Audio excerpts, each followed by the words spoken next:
Hey all, Glenn Kirschner here. Please enjoy this video on the Political Voices Network. By the way, Brian Karam, our friend Chris, also says Trump is going to jail. Chris Lavoie is a naysayer who says Trump is never going to jail. Well, I maintain he's going to get convicted. I just don't think he's going to serve any jail time. Oh, God. Glenn, come on.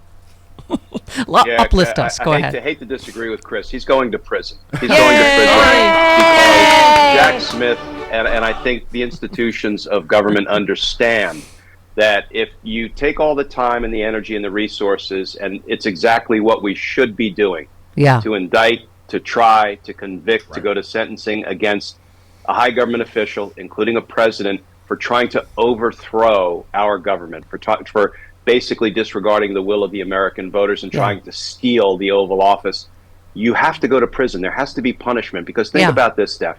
If at the end of the day we go through all this and Trump is sentenced to home detention, home confinement, that really is no more than sentencing somebody to binge watch Netflix and order DoorDash. And it will not deter the next wannabe dictator. We can't survive that. And I think Jack Smith and his team understand that. Yeah. I mean, to me, if you stop short, it's absolutely saying we don't have a nation of laws. We do have two tiers of justice. Someone is above the law in America. If you say, because that's something, like you say, Glenn, that's made up. Just because we've never been here before, that's not a thing that, presidents can't go to jail. Yes, they can, if they break the law just like the rest of us, right? They can and they should. And I maintain Donald Trump will not only be imprisoned after he's convicted and sentenced, he is moving closer and closer every day to a pre-trial jail cell for violating conditions of release. Well, yeah, and by the way, we played Laura Ingraham at the top of the show saying, this, taking a mug shot is just a sick liberal fantasy. It's bad. How is that good for America? I would posit it's great for America. Yes. To show that no one is above the law. Everyone else has to have a mugshot taken. I mean, it's just, you know what I'm saying, to say, that's bad for America. No, what's bad for America is to have had a crook as president. Yeah, I don't understand how people argue that everybody should be subject to the laws of the United States except Donald Trump. I mean, it's not a principled argument. It's not a consistent argument. It just makes no flippin' sense. Well, let's talk about the pretrial detention, which is what you write about, is that, everybody said this. He clearly witness tampered in plain sight with telling, what's his name, Jeff Duncan, not to testify. So you were talking about, you were struck by what the judge said in April at his sentencing, that his most important condition of release was not committing a state, federal, or local crime while on release. If Trump were to do so, she warned a warrant could be issued for his arrest. He could be detained pending trial. And you say this is Trump taking a page out of Witness Tampering for Dummies playbook, the truth or whatever it is he wrote. You said this apparent violation of Georgia state law, which would constitute a violation of Trump's pretrial conditions in his D.C. case, needs to be addressed by Judge Chutkan. To say that defendant Trump has received different and far more favorable treatment in his criminal cases as compared to other defendants is an understatement. So this is the question I kept asking, Glenn, and you seem to be answering yes. Can he? Because that's a crime in a different... It's hard to keep track of the crimes in which jurisdictions, but in a different jurisdiction from Judge Chutkan. Yeah, and I had the luxury of walking through this last night one-on-one with Stephanie Rule. I'm sorry I was cheating with the other Stephanie on you last night. As long as you yell out Stephanie. That's good. But here's the thing, and if you follow the bouncing consequences, here's what Donald Trump has done, and here's why I think he should be detained pending trial. When the judge put him on release in his federal prosecution in D.C., she said, the most important condition is that you not violate any federal, state, or local law. Now let's move down to Georgia.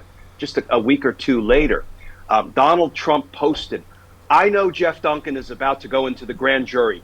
He shouldn't testify. He instructed a witness that he knew was about to testify not to testify. That violates Georgia state law, unlawfully influencing a witness. Let's go back to D.C. The judge said the most important condition of your pretrial release is that you don't commit a state crime. This absolutely warrants him being revoked on release and detained pending trial. And Steph, that will begin to neutralize the threat, I believe, because if we can keep his big orange pie hole shut appropriately in accordance with the rule of law by detaining him pending trial because of his own misconduct, I believe the threat will be reduced over time. I mean, and if we're going to talk about the threats, maybe we'll talk about what's happening to the grand jurors in Georgia and to Judge Chutkan in D.C. Well, exactly. I mean, but, in your piece, you go right to it. You said it's often been said witness tampering strikes at the very heart of our criminal justice system.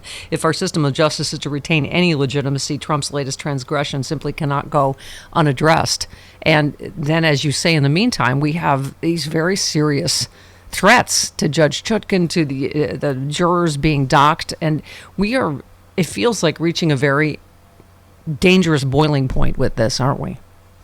Yeah, and if the institutions of government fail or refuse to do what the law demands, which is revoking someone on release when he has violated his conditions of release, then we don't have a lot of hope moving forward that the system will be able to play catch up to all of the threats that Donald Trump is inciting. And when you have people like Judge Chutkan, and I kind of take it personally because I used to try murder cases against Tanya Chutkan when she was a public defender. And in case anybody was wondering how small the criminal justice circles are in Washington, D.C., I used to try murder cases against her husband when he was a public defender. And when this woman, Abigail Jo Schrei from Texas, just leaves these racist, vulgar, vile death threats against Judge Chutkan and her family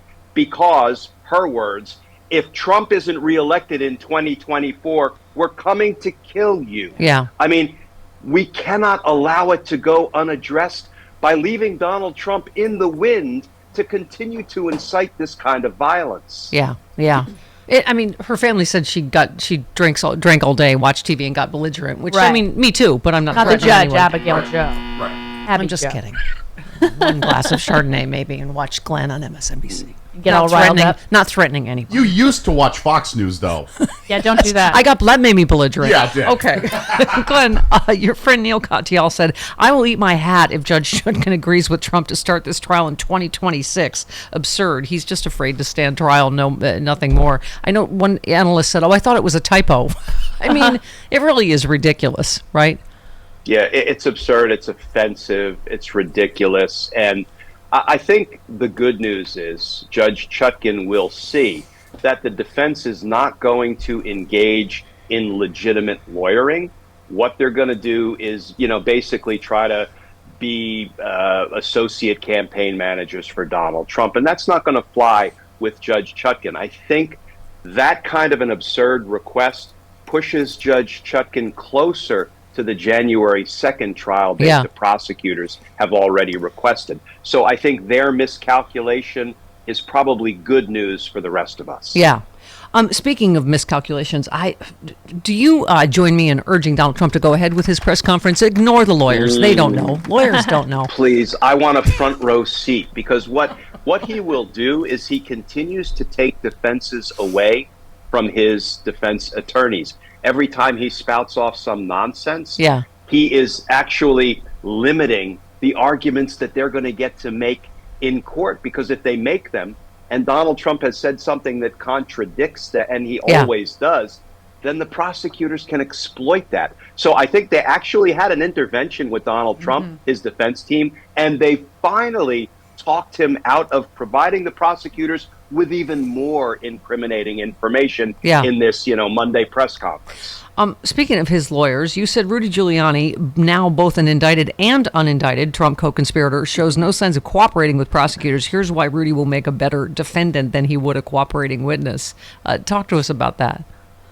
Yeah, there are some defendants who are so ugly, I call them 10-foot pole witnesses, because you don't want to touch them except with the end of a 10-foot pole. These are guys like Joel Greenberg, who was the star witness against Matt Gaetz, and that is part of why the case against Matt Gaetz fell apart, because they couldn't put Greenberg on the stand. You couldn't clean him up because he kept lying and lying and lying and lying. There's some people, Steph, that we can't, as prosecutors, put on the stand and urge jurors to believe them and urge jurors to convict somebody else based on their testimony because they're so ugly. They've so damaged their credibility. As I related in one of my Justice Matters videos, an old homicide detective of mine, we would sit there and we would strategize. Can we clean this person up enough to put them on the stand in good conscience and ask jurors to believe them? And this Detective Lauren Ledman, may he rest in peace, would always say if the witness was ugly enough, he'd say, Glenn,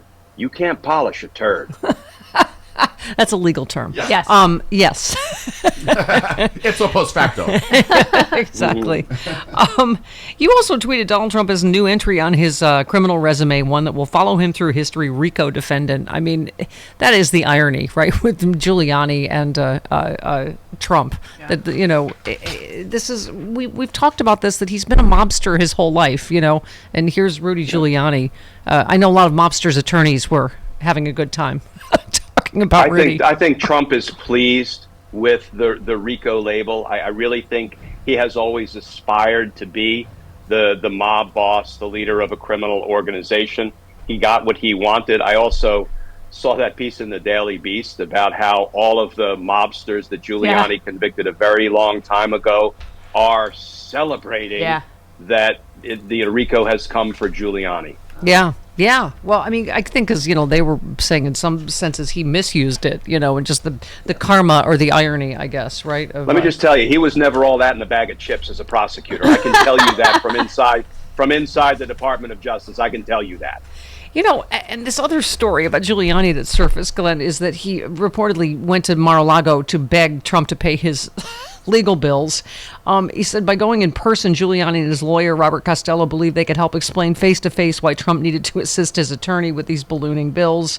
Trump didn't seem interested, I'm told, covering everything that Giuliani and Costello wanted. One source said he verbally agreed to help but didn't commit to any specific amount or timeline. Well, Trump's always good to his word, though, isn't he? Another source says Trump really only agreed to pay a small fee from a data vendor that was hosting Giuliani's records. Some people in Trump's inner circle were actually surprised by Trump's unwillingness to pay for Giuliani's bills, given he could find himself under intense pressure to cooperate, because Giuliani appears to be out of cash. I mean, I'm obviously torn about that. Like, I'm glad Trump is cheap, and that might cause some people to tell the truth, but that should be illegal, paying people's bills that could implicate you, isn't it? Shouldn't it? I mean... It is. You know, there are ways that if we believe there are conflicts of interest because a defendant is paying for the lawyer of a co-defendant who could implicate him, there are ways to go to the court and ask that conflict-free counsel be appointed for the sole purpose of broaching the subject of cooperation. And I've had that happen successfully from time to time. So, you know, and usually prosecutors like to drive wedges between co-defendants, try to break them apart, get them to flip on one another. And, you know, this sort of failure to pay Giuliani's legal fees would ordinarily be one of those wedges. But then I think we have to go back to the conversation. Would anybody want to put Rudy Giuliani on the stand and tell a jury to believe him when the cross-examination would start with things like, well, first of all, to you, truth isn't truth. And second, you admitted in a court filing that you lied about Georgia state election workers, Shay Moss and Ruby Freeman, and you called them drug dealers, and you have now admitted that you lied and you defamed them, but you want this jury to believe you. Yeah. He would not make a good witness. Yeah, interesting. So obviously we've heard that Arizona may be next in terms of, I don't know what your betting pool is on next indictment, but I thought I also heard something bubbling about, you know, possibly another superseding indictment coming. I don't know whether that would be documents or J6. What's your guess? So the only superseding indictment I suspect we'll see is down in Florida. There may be some more charges and some more defendants added to that one because that one is on a slow track to nowhere, given Judge Aileen Cannon.